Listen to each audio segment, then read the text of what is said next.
मध्य प्रदेश में एक ऐसा फैसला लिया गया है जिसकी चर्चा आने वाले कई वर्षों तक होने वाली है। महिलाओं को बराबरी का अधिकार, हर शादी का रजिस्ट्रेशन, शब्दों से तलाक की परंपरा पर रोक और शादीशुदा होकर लिव इन रिलेशनशिप में रहने वालों के लिए सजा का प्रावधान।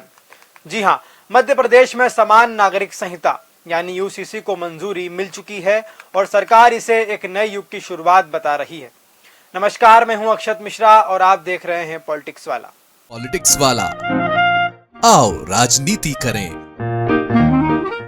लेकिन सवाल यह है कि आखिर यूसीसी में ऐसा क्या है जो इसे इतना खास बनाता है। सबसे पहले बात महिलाओं के अधिकारों की।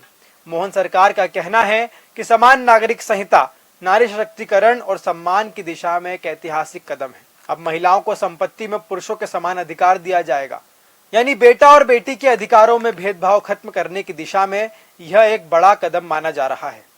दूसरा बड़ा प्रावधान है विवाह का अनिवार्य पंजीयन। अब प्रदेश में होने वाले सभी विवाहों का रजिस्ट्रेशन कराना अनिवार्य होगा। सरकार का दावा है कि इससे महिलाओं और बच्चों के अधिकारों को कानूनी सुरक्षा मिलेगी और फर्जी विवाह जैसे समस्याओं पर भी अंकुश लगेगा। तीसरी और सबसे महत्वपूर्ण बात है, अब केवल शब्दों के आधार पर विवाह विच्छेद नहीं होगा, यानी विवाह खत्म करने के लिए कानूनी प्रक्रिया का पालन करना होगा। सरकार का कहना है कि इससे महिलाओं को न्याय और सम्मान दोनों मिलेंगे। चौथा बड़ा प्रावधान है लिव इन रिलेशनशिप को लेकर। यदि कोई विवाहित व्यक्ति लिव इन रिलेशनशिप में रहता है तो उसके लिए 5 वर्ष तक के कारावास का प्रावधान किया गया है। सरकार इसे परिवार संस्था की सुरक्षा और सामाजिक जिम्मेदारी से जोड़कर देख रही है। और सबसे दिलचस्प बात यह है कि यूसीसी को लेकर समाज के सभी वर्गों से सुझाव लिए गए हैं। सरकार के अनुसार सुझाव समिति को मिले प्रस्तावों में 80% से अधिक मुस्लिम महिलाएं हैं और लगभग 40% मुस्लिम पुरुषों ने भी समान नागरिक संहिता के समर्थन में अपनी राय रखी। इससे सरकार का दावा और मजबूत होता है कि यह कानून किसी एक धर्म के लिए नहीं बल्कि सभी नागरिकों के समान अधिकारों के लिए है। मेरे स्वयं सहित सभी संगठनों के साथ हमने ये बातें नीचे पहुंचाई।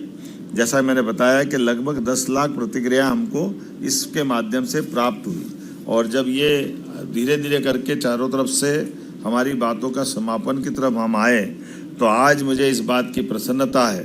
70 साल के इतिहास में ये युगांतकारी क्षण है जिसकी साक्षी 8.5 करोड़ जनता बन रही है। जब हम मध्य प्रदेश की धरती पर समान अधिकार, समान अवसर, समान नागरिक, समान न्याय के स्वर्णिम चतुर्भुज के उदय की तरफ बढ़ रहे हैं। आज मध्य प्रदेश की कैबिनेट ने समान नागरिक संहिता विधेयक 2026 को सहर्ष सर्वानुमति से स्वीकृति प्रदान की है।